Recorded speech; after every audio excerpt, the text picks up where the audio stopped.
அஸ்ஸலாமு அலைக்கும் மக்களே. டுடே சமையல் இன்றைக்கி மிளகு தண்ணி குழம்பு எப்படி செய்யலான்னு பார்க்கலாமா?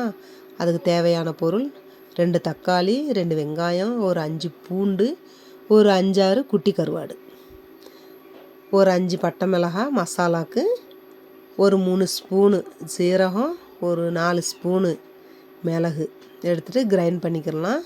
இப்போ பூண்டு எடுத்துக்கிட்டோம்ல, அந்த பூண்டை தோல் நீக்கிடுவோம். தோல் நீக்கி கிரைண்ட் பண்ணணும். நல்லா மை போல் மசியாக ஆட்டிடணும். அதில் ஒரு ஸ்பூனு மஞ்சள் பொடி போட்டுக்கிறலாம். மஞ்சள் பொடி அதிகமாக போடணும், அதனால் நான் ஒரு ஸ்பூன் போடுறேன். இதெல்லாம் கொஞ்சம் குழந்த பெற்றவங்களுக்கு இந்த குழம்பு பண்ணி கொடுத்தா ரொம்ப நல்லது. வயிற்றில் புண்ணு ஆற்றும், இந்த சளி பிடிச்சவங்களுக்கு, இந்த மாதிரி அவங்களுக்கெல்லாம் இதே மாதிரி குழம்பு பண்ணி கொடுங்க.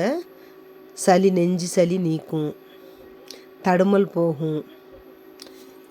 இது எல்லாம் பூண்டு ஜீரகம் எல்லாம் மருந்துக்கு சம்மந்தப்பட்டதுனால ரொம்ப நல்லது உடம்புக்கு. Masala paste ready. இப்போ வெங்காயம் தக்காளி எல்லாம் எடுத்துக்கிட்டோம்ல, அதையும் கட் பண்ணிக்கிடுவோம். கட் பண்ணிவிட்டு இது தேவையான முட்டை 8 முட்டை. இப்போ ஸ்டவ்வில் கடாயை வச்சுக்கிடலாம். கடாயை வச்சுட்டு ஆயில் விட்டுக்குருவோம். ஆயிலு இந்த குழம்புக்கு கொஞ்சம் அதிகமாக தான் பிடிக்கும். அதனால் எனக்கு நல்லெண்ணெய் கிடைக்கல, ஆனால் உங்களுக்கு நல்லெண்ணெய் கிடைச்சா நல்லெண்ணெய் விட்டுக்குருங்க, நல்லது. எனக்கு நல்லெண்ணெய் கிடைக்காதனால ரிஃபைண்ட் ஆயில் தான் யூஸ் பண்ணுறேன். அதனால் நீங்கள் நல்லெண்ணெயிலே பண்ணுங்கள், டேஸ்ட் நல்லாயிருக்கும் குழம்பு. இதுக்கு ஆயில் கொஞ்சம் அதிகமாக தான் எடுத்துக்கிறணும். இப்போது ஆயில் சூடாயிருச்சு. நம்ம வெங்காயம் கட் பண்ணி வச்சுருக்கோம்ல, அந்த வெங்காயத்தையும் ஆயிலில் போட்டுருவோம். அதோட கருவேப்பிலையும் சேர்த்து போட்டுடலாம். வெங்காயத்தை லைட்டாக கொஞ்சம் பொன்னிறம் வர்ற அளவு வதக்கிக்கிறலாம். வெங்காயம் வதங்கி வந்துருச்சு. நம்ம கருவாடு குட்டி கருவாடு எடுத்து வச்சோம்ல, அதையும் க்ளீன் பண்ணி கழுவி வச்சுக்கிட்டோம். இப்போது தக்காளி கட் பண்ணி வச்சுருக்கோம்ல, அந்த தக்காளியையும் போட்டுடலாம். அதில் இந்த டமாட்டா நல்லா வேகணுண்டா இதில் நம்ம ஒரு ஸ்பூனு சால்ட்டு, குழம்புக்கு தேவையான சால்ட்டு போட்டுக்கணும். தக்காளி சீக்கிரமாகவே வெந்துடும். ஒரு ஸ்பூன் சால்ட் எடுத்துக்கிட்டேன். அதை நல்லா ஆயிலில் வேக வச்சிடணும். வெந்து வந்துருச்சு. டமாட்டாவை நல்லா ஒரு இதாக வந்துடணும். இப்போது மசாலா நம்ம பேஸ்ட் பண்ணி வச்சுருக்கோம்ல, அதையும் ஆயிலில் போட்டுக்கலாம். அதை நல்லா கிளறி விட்டுக்கிடலாம். இப்படி வதக்கணும், அதுலேயே வதங்கணும் எண்ணெயிலேயே. மசாலா நிறம் மாறணும், அந்த பச்சை ஸ்மெல்லு மசாலா ஸ்மெல் போகிற அளவுக்கு நம்ம அந்த மசாலாவை ஆயில்லையே வதங்க விடணும். இப்போ வதங்கி வந்துருச்சு. இப்படி ஆயில் செப்ரேட்டாக வெளியே வரணும், தனியாக வந்துடணும். மசாலா வதங்கிருச்சு.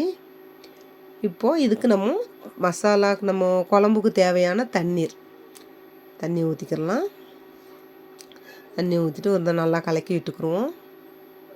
அதுக்கப்புறம் நம்ம கருவாடு கழுவி வச்சுருக்கோம்ல, அந்த கருவாட்டையும் இதில் போட்டு அதையும் நல்லா கலக்கி விட்டுடலாம். கருவாடு போட்டதுக்கப்புறம் அதை நல்லா கலக்கி விட்டுருவோம்.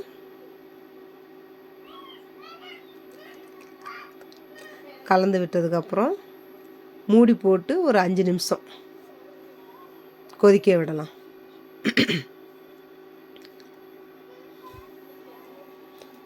இப்போ நம்ம நான் 8 முட்டை எடுத்திருக்கேன். உங்களுக்கு தேவையானது எத்தனை முட்டைன்னா அத்தனை முட்டை நீங்கள் எடுத்துக்கோங்க. எனக்கு தேவையானது 8 முட்டை. அந்த முட்டை நம்ம டைரெக்டாக அப்படி குழம்புல ஊற்றிடக்கூடாது. ஒரு கிண்ணம் எடுத்து அதில் உடச்சி ஊற்றி பார்த்து தான் குழம்புலையே ஊற்றணும். இப்போது குழம்பு பண்ணாலும் ஒரு ஆம்லெட் பண்ணாலும் ஏன்னா முட்டை எப்படி இருக்குன்னு நம்மளுக்கு தெரியாது. அதனால் ஒரு சின்ன கிண்ணத்தில் உடச்சி ஊற்றி பார்த்து தான் நம்ம எந்த குழம்புனாலும் ட்ரை பண்ணணும். இப்போது குழம்பு கொதிக்குதில்ல, இப்போ கொதிக்கும்போது லோ ஃப்ளேம் வச்சுக்கலாம். லோ ஃப்ளேம் வச்சு இப்போ முட்டையை ஒவ்வொன்றா கிணத்துல ஊற்றி ஒவ்வொன்றா வரிசையாக கொஞ்சம் தூரமாக ஊற்றணும். மின்னாக்க ஊற்றுனீங்கன்னா ஒன்றோட ஒன்று ஒட்டிக்கிறோம் முட்டை. அதனால் கொஞ்சம் தூரமாக ஊற்றிக்கலாம். 8 முட்டையும் 8 முட்டையும் ஊற்றியாச்சு.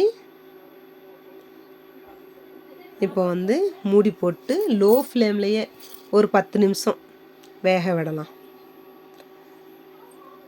என்னுடைய சமையல் உங்களுக்கு பிடிச்சிருந்தா லைக் பண்ணுங்கள், ஷேர் பண்ணுங்கள், சப்ஸ்கிரைப் பண்ணுங்கள், பெல் ஐக்கானை தட்டி விட்டுருங்க. இப்படி உங்கள் ஃப்ரெண்ட்ஸ் அண்ட் ஃபேமிலிக்கு ஷேர் பண்ணுங்கள். அவ்வளோதாங்க, மிளகு தண்ணி குழம்பு ரெடி. நீங்களும் ட்ரை பண்ணி பாருங்கள். சிம்பிள் தான், ஆனால் உடலுக்கு கூட ரொம்ப நல்லது. சளி, இந்த இருமல், வறட்டு இருமல், இந்த மாதிரி இதெல்லாம் சளிலாம் வெளியேற்றும். நீங்களும் ஒரு ட்ரை பண்ணுங்கள். எனக்கு எப்படி இருக்குன்னு காமெண்ட்டில் வைங்க. அவ்வளோதாங்க, மிளகு தண்ணி குழம்பு ரெடி.